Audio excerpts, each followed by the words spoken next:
umpisa na lilito din kasi ako eh. Kasi lagi ako naglalagay dito ng long, ng pasalang-salang, pa isa-isa ng long. Yun pala, dito. Akala ko hindi na na-adjust to. Ayan. Ayan natin yan. Pwede short.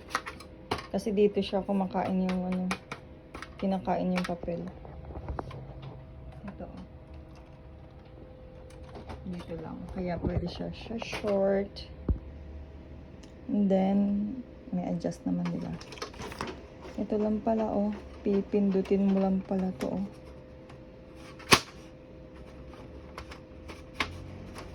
Yun, oh. Tapos lalagyan mo ng long, anong size man yan.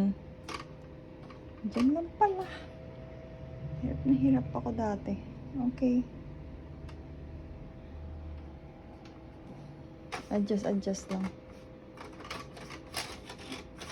At least mahaba na yung tray niya. Okay.